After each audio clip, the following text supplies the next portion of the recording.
In this session, we'll discuss regarding the analog to digital converter.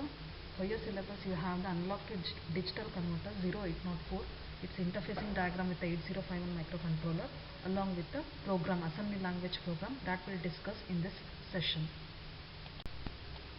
Analog to digital converter is also called as a ADC. So this analog to digital converter will convert the analog signal to the digital number so that the microcontroller can read and process the data.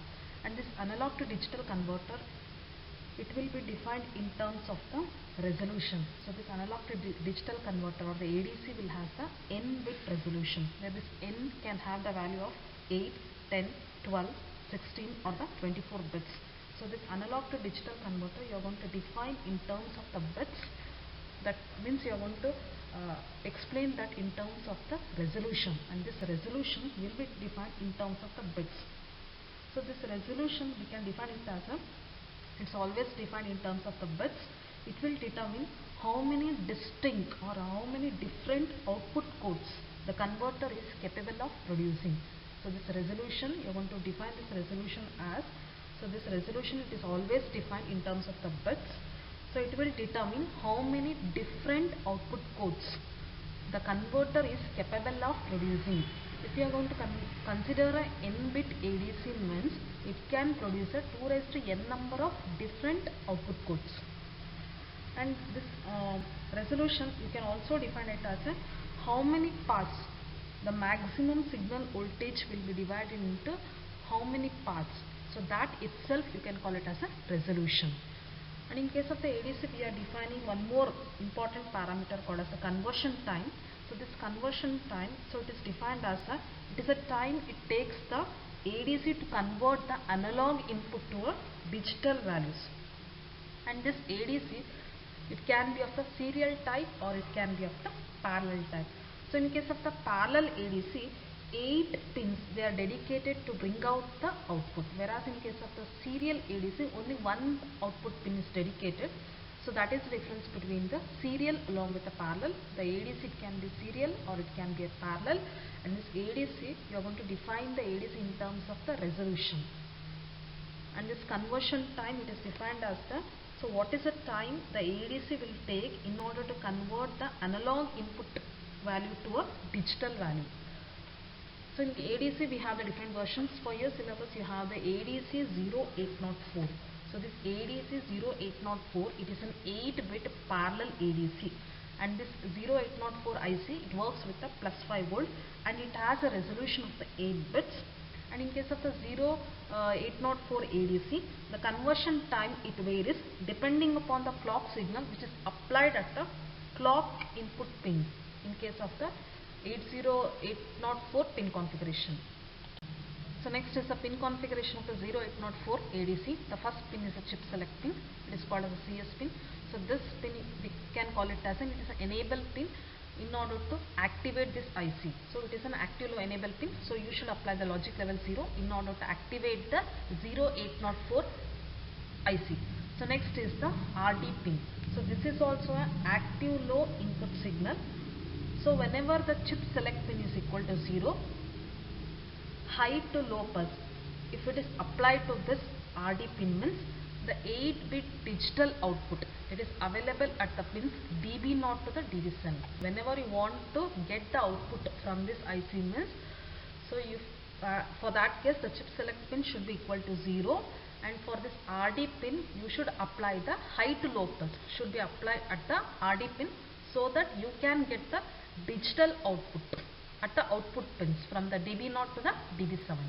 So next is the right pin. It is called as a WR pin. So this is also an active low input signal which is used to inform to this ADC 0804. So in order to start the conversion process. So whenever the chip select pin is equal to 0 means for this WR pin, so you should apply the low to high pulse, so that the ADC 0804 it can start doing the conversion of the analog input to the digital value. So next is the clock in along with the clock R pin. So this clock in, it is an input pin connected to an external clock source. So when the external clock if it is used for the timing purpose. So this pin, it has an internal clock generator. So in order to use this internal clock generator, the clock in along with the clock or pins, they need to be connected to a capacitor along with the resistor. So next is the INTR pin. So this INTR, this is an output pin which is of the active load type. So whenever this pin, it is normally in the high status. So whenever the conversion is finished by this IC, so in that case a low to high signal should be applied at this pin. So in order to indicate to the controller that the conversion process has been finished. So next pin is the Vin plus along with the Vin minus pin. So these pins you are going to call it as a differential analog input pins. So where this Vin, it is equal to the Vin plus minus of Vin minus. So where this Vin plus pin, you are going to call it as it is used as an analog input to be converted to the digital value. So whatever the analog input, what you need to convert to a digital value, so that analog input should be applied across this Vin pin, Vin plus pin. So next is the VCC. So for this pin you should apply the plus 5 volt. So it is also used as a reference voltage whenever the V reference by 2 input pin, if it is open, in that case it is used as a reference voltage. So next is the V reference by 2. So this pin you are going to call it as an input voltage pin, which is used for the reference voltage. So next pin is the D0 to the D7 pin. So these are the digital data output pins. So we know that this ADC 0804, it is of the parallel type. So in case of the parallel ADC, 8 output pins, they are dedicated in order to get the digital outputs. So this D0 to D7 pins, they are reserved, or those pins you want to call it as a digital data output pins. And you can get the converted data only when the chip select pin should be equal to 0 along with the RD pin, both should be equal to 0. So whenever the conversion process is finished, so if you want to get the converted data from the pins D0 to the D7 means the chip select pin should be equal to 0 along with the RD pin should be equal to 0. Then only you can get the digital data output from this ADC. So here we have the two formulas. Output voltage, this output voltage which is represented as D out, that will be equal to the input voltage divided by the step size. So step size, it is nothing but the resolution. It is also defined as the smallest input change. So this step size, it is given by the formula 2 into the V reference by 2 multiplied with the 256. So next we'll see what are the different steps you want to follow in order to convert the data from analog to the digital by the ADC 0804. The first step is you should make the chip select pin should be equal to 0 and you should send the low to high pulse to the WR pin in order to start the conversion process. So once the conversion process is started, the second step is, so you should continuously monitor this INTR pin. So whenever this INTR pin, if it is equal to 0 means it indicates that the conversion is finished, you can go to the next step. If suppose INTR pin is equal to 1 means, so you should keep monitoring this pin until it becomes low.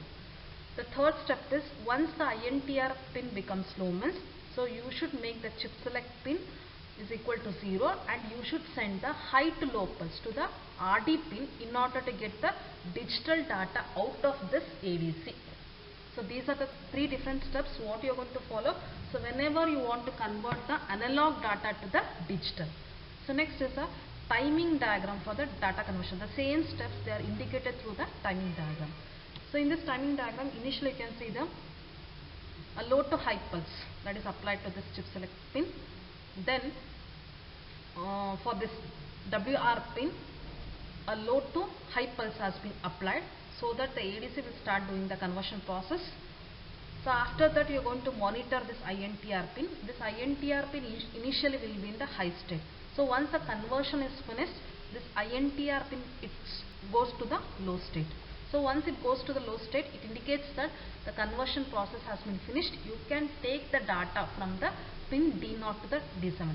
So whenever you want, once the conversion process is finished, if you want to take the data from the D0 to the D7 means, so you should make this chip select pin as low, or for this chip select pin you should apply the logic level 0 state. And for this RD bar pin, it should be also made as a low state, so that you can take the digital data from the output pins D0 to the D7. So next is the interfacing the ADC 0804 to the 8051 microcontroller. So this is a diagram for the interfacing the ADC 0804 to the 8051 microcontroller.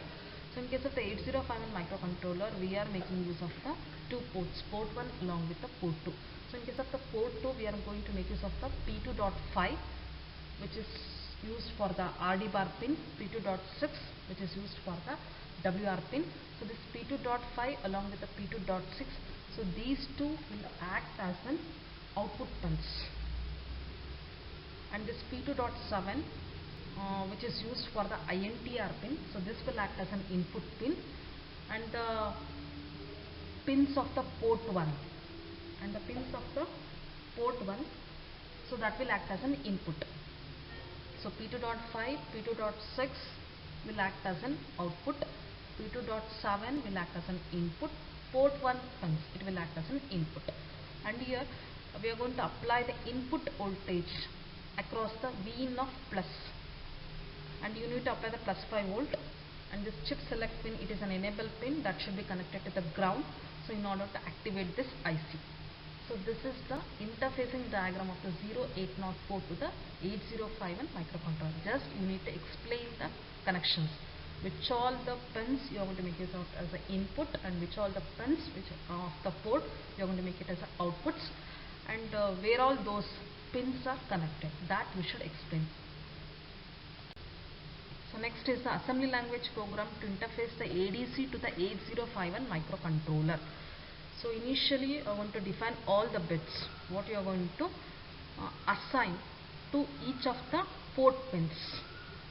This RD bit, so that is assigned to the pin P2.5, WR bit, it is assigned to the pin P2.6, INTR bit, it is assigned to the port pin P2.7. This RD bit, WR bit, so these two will act as an output pins, INTR bit will act as an input pin. So then you are going to define a variable called as a MyData by using the EQU. EQ stands for the equate directive. For that you are going to assign a value called as a P1. That means wherever, if you are going to make use of the variable MyData, so that MyData will be replaced with the variable name, or it can be replaced with the value called as a P1. So this EQU, it is one of the directive which is used in case of the 8051 microcontroller, which is used to define the constant. So whenever you want to define the constant, or whenever if you want to define the or assign the variable name, you can use the EQU directive. If in the program, if you are going to make use of the MyData, means wherever the MyData is there, so that variable will get replaced with the port 1. So in this interfacing, we are going to make use of the port 1 pins that will be connected to the output pins D0 to the D7 of the ADC. So then you are going to make use of this port 1. The port 1 will be used as an input pin. So whenever you want to configure any of the port as an input pin, means in that port you should send an immediate data FF. So here P1 will act as an input port. So then the INTR pin initially will be in the high status. For that purpose you are going to set that bit, set bit INTR. The INTR pin, it is assigned to a port pin P2.7, and this INTR pin initially will be in the high status. For that purpose you are going to set bit INTR. That means you are going to set the which bit? You are going to set the P2.7 bit. So after that you are going to clear the WR. WR, it is assigned to the P2.6 pin. You are going to clear the P2.6 pin. So why you are going to clear the P2.6 pin means, in order to start the analog to the digital conversion for this WR pin, you should send the low to high pulse. Initially you are going to make it as a low, then you are going to make it as a high by using the set bit WR. So CLR WR, set bit WR. That means you are going to send a low to high pulse at the pin P2.6. After sending a low to high pulse to the P2.6, that indicates that you can start the conversion process. So after that, you should go on monitoring this INTR pin until it becomes low. So once it becomes low, that indicates that the conversion process has been completed. For that purpose, you are going to make use of the instruction JB. JB stands for the jump if the bit is set. This INTR, it is assigned with the port pin P2.7. So whenever this P2.7, if this bit is set means, so you should remain in this loop itself. So whenever if this bit is not set means, that means if P2.7, if it is equal to 0 means, so in that case you need to exit from this loop. So when this P2.7, if it becomes 0 means, that indicates that the conversion process has been completed. So you need to read the digital data which is available at the pin T0 to the D7. So whenever the digital data conversion process is completed, so you should make this RD pin as low. For that you are going to make use of the clear RD. RD is assigned to the P2.5. So you are going to clear the P2.5. And here the my data, move my data to the register A. So this my data, at the starting itself you make use of the equate directive, and it is assigned with a variable called as a port 1. So here the port 1 content will be copied to the register A. So after doing the conversion process, the result of the digital data, it is available in the port 1. So that port 1 digital data you are going to convert, you are going to copy that to the register A. So here the digital data what you are getting, that will be in terms of the hexadecimal, but we want the digital data in terms of the ASCII. For that purpose you are going to call a subroutine program called as a ACALL conversion. So this subroutine program, so what it will do is, it will convert the hexadecimal data to the decimal value. From the decimal, it will convert that to the ASCII. So how we are going to convert the hexadecimal data to the decimal value? By dividing that by 10. After doing the division process, you are going to get the quotient and the remainder value. So that will be the decimal equivalent of that corresponding hexadecimal value. After getting the decimal data, that decimal data will be converted to the ASCII. So how we are going to convert the decimal data to the ASCII means by adding the +3 to each of that bit. So in case of the ACALL conversion, this is a subroutine program. In this subroutine program, you are going to write the code will be written. That code will convert the hexadecimal data to the decimal data, from the decimal data to the ASCII. So after getting the ASCII code, so you need to display the data. For that you are going to call again one more subroutine program called as a ACALL data display. So this data display is subroutine program which is used to display the data. So after that, after displaying the data, so you need to set this RD pin. For that you are going to make use of the set bit, and this RD is assigned to the P2.5. You are going to set the P2.5 bit SJMP pack. So the control flow program will be transferred here. So this process will be repeated continuously for infinite number of times.